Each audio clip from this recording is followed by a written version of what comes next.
नमस्ते दोस्तों, welcome to my channel E2I equity inc. दोस्तों, इस वीडियो में हम बात करेंगे कि शेयर मार्केट में किसी भी कंपनी का रेवेन्यू क्या होता है और शेयर मार्केट में कंपनी का प्राइस ऊपर नीचे कैसे जाता है। उसके ऊपर हम बात करेंगे कितने टाइप्स के रेवेन्यू होते हैं, रेवेन्यू कैलकुलेट करने का किसी कंपनी का फॉर्मूला क्या होता है और उसे कहाँ पे हम देख सकते हैं। तो आइए देखते हैं दोस्तों आगे के वीडियो में। अब जैसे आगे हम देखते हैं, सबसे पहले देखेंगे कि रेवेन्यू होता क्या है। तो यहाँ पे दोस्तों जैसे भी कि कोई भी कंपनी अगर बिजनेस करती है तो उसका जो भी इनकम जनरेट होता है, मैं एकदम सिंपल वर्ड में बता रहा हूँ, जो भी कंपनी बिजनेस करती है उसका जो इनकम जनरेट होता है उसको ही रेवेन्यू कहा जाता है। जो अपने प्रोडक्ट को सर्विसेज को दे के जो इनकम जनरेट होता है उसको रेवेन्यू में कैलकुलेट कर दिया जाता है। अब ये इम्पोर्टेंस रखता है किसी भी कंपनी का शेयर ऊपर नीचे क्यों जाता है। तो दोस्तों ये कंपनी के रेवेन्यू और सेल्स के ऊपर डिपेंड करता है। उसके अलावा प्राइस होता है, उसके अलावा प्रॉफिट होता है, capital employ, return on capital employ, return on equity और भी बहुत सारे फैक्टर्स और टेक्निकल एनालिसिस होते हैं, वो भी बहुत सारा इम्पोर्टेंस होता है। बट रेवेन्यू का ही बहुत बड़ा रोल होता है। इस वीडियो में हम रेवेन्यू के बारे में बात करेंगे। अगर कोई भी अच्छी कंपनी है तो उसका आप ईयरली अगर डेटा आप निकालते हो तो ईयरली आप देखेंगे कि उसका रेवेन्यू ईयर बाय ईयर बढ़ रहा है। तो इसका मतलब ये होता है कि वो कंपनी बहुत ही अच्छी है। और अगर किसी कंपनी का ईयरली डेटा आप देखते हो और उसका अगर रेवेन्यू कम हो रहा है तो वो कंपनी फाइनेंशियली स्ट्रांग नहीं है, फाइनेंशियली हेल्थी कंपनी नहीं है। तो ऐसी कंपनियों से दूर रहना चाहिए, इन्वेस्टमेंट ऐसी कंपनियों में नहीं करना चाहिए। तो इसके लिए दोस्तों मैं ये बोलना चाहूँगा, किसी भी कंपनी में इन्वेस्ट करने से पहले सबसे पहले फाइनेंशियल डेटा देखते हैं।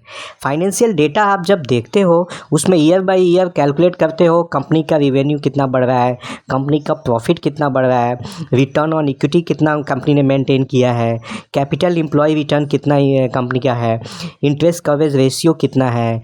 ये सब चीज़ें आप ईयर बाय ईयर कैलकुलेट करते हो तो इसका अगर इम्प्रूवमेंट दिखता है इसका मतलब कंपनी सही है। तो ऐसी कंपनी के साथ हमेशा लॉन्ग टर्म में इन्वेस्टमेंट करना चाहिए और ऐसी कंपनी के साथ आप इन्वेस्ट करके रखोगे तो आपका लॉन्ग टर्म में वेल्थ क्रिएट होगा ही होगा, कभी आपका पैसा नुकसान नहीं होगा आपके पैसे का। तो ऐसी कंपनियों में हमेशा इन्वेस्टमेंट करके रखना चाहिए। बट ये डेटा देखने के लिए हमको स्टॉक मार्केट की साइट पे कंपनी का फाइनेंशियल डेटा हर साल चेक करना चाहिए, क्वार्टरली चेक करना चाहिए, 6 मंथ में चेक करना चाहिए। बहुत सारे लोग होते हैं जो 10 रुपया, 20 रुपया, 30 रुपये का स्टॉक देख के इन्वेस्टमेंट करते हैं और बाद में उनका पैसा डूब जाता है। तो मैं ये बताना चाहूँगा, वो स्टॉक तो सस्ते रहते हैं, पेनी स्टॉक होते हैं, बट उनका फाइनेंशियल डेटा सपोर्ट नहीं करता है और वो सस्ता शेयर देख के ख़रीदते हैं और आगे चल के उनका नुकसान हो जाता है। बिकॉज वो लोग क्या करते हैं, वो लोग कभी भी कंपनी का फाइनेंशियल डेटा चेक ही नहीं करते, वो प्राइस देख के ख़रीद लेते हैं और प्राइस देख के ख़रीदते हैं, बाद में कंपनी का डेटा सपोर्ट नहीं करता है, फाइनेंशियल डेटा सपोर्ट नहीं करता है और वो शेयर गिर जाते हैं। तो कभी भी शेयर खरीदने से पहले आप कंपनी की प्राइस मत देखा करो। प्राइस कभी भी मत देखो क्या रेट पे ट्रेड कर रहा है, क्या नहीं ट्रेड कर रहा है। कंपनी का फाइनेंशियल डेटा देखो, कंपनी का बिजनेस देखो। लॉन्ग टर्म में आप इन्वेस्टमेंट करते हो, अगर आप ऐसा करते हो तो आपका लॉन्ग टर्म में कभी आपका नुकसान नहीं होगा। कभी कभी क्या होता है, अच्छी कंपनियों के सेल्स भी कभी अप एंड डाउन होते रहते हैं। तो अगर किसी कंडीशन में, जैसे कोविड था, कोविड के टाइम में बहुत सारी कंपनियों के सेल्स डाउन थे, रेवेन्यू डाउन था, तो उस कंडीशन में भी बहुत सारे कंपनियों का प्राइस करेक्शन हुआ था। तो ऐसे टाइम पे हमको अपॉर्चुनिटी मिलता है कि किसी भी कंपनी के शेयर को एक्यूमुलेट करने के लिए, वो शेयर आप एक्यूमुलेट करके रख सकते हो। अगर एक्यूमुलेट करके रखते हो तो आगे बहुत ही फ़ायदा दे सकता है।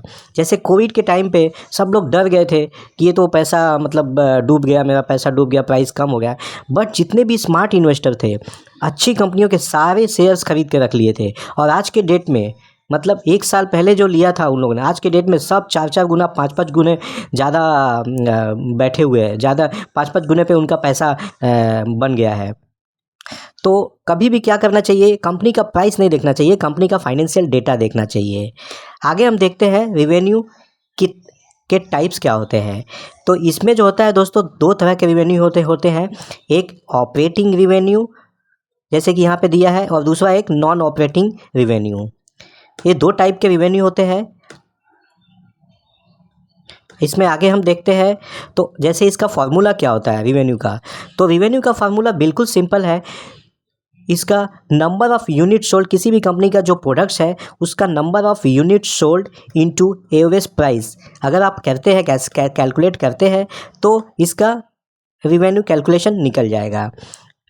अब कभी कभी ये होता है कि आप लोग चेक कहाँ पे करोगे, रिवेन्यू अगर चेक करना है किसी कंपनी का कि कंपनी का रिवेन्यू बढ़ रहा है कि घट रहा है, ये कहाँ पे देखें। तो दोस्तों मैं बताना चाहूँगा बहुत सारे स्टॉक मार्केट के साइट है जहाँ पे ऑलरेडी डेटा अवेलेबल है, जैसे मनी कंट्रोल हो गया, BSE इंडिया हो गया, स्क्रीनर की साइट पे अवेलेबल है।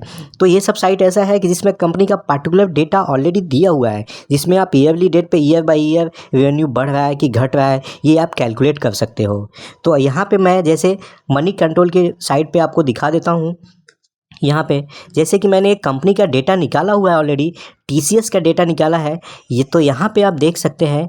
यहाँ पे मैं नीचे जाऊँगा यहाँ पे और फाइनेंशियल में क्लिक करके यहाँ पे सीधा रिवेन्यू पे आ जाऊँगा। यहाँ पे जैसे फाइनेंशियल पे क्लिक करने पे तो रिवेन्यू पे आता हूँ।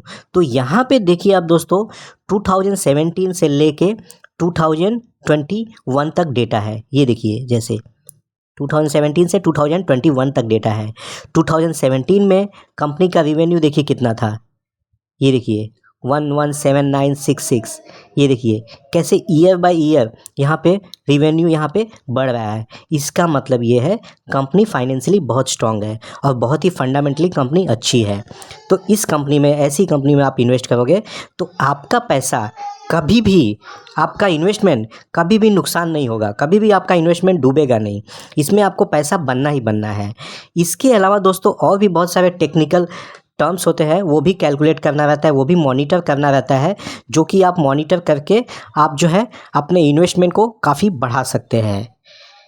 ये तो मैंने सिर्फ रिवेन्यू के बारे में बताया, बाकी टेक्निकल टर्म्स के बारे में मैं अगले नेक्स्ट वीडियो में ऐसे ही बताता रहूँगा। तो दोस्तों आज के लिए इतना ही, मिलते हैं नेक्स्ट वीडियो में। जय हिंद। चैनल को अगर सब्सक्राइब नहीं किया है आपने, सब्सक्राइब कर लीजिए ताकि आगे आने वाले सारे वीडियो के अपडेट आपको मिलते रहें। Thank you.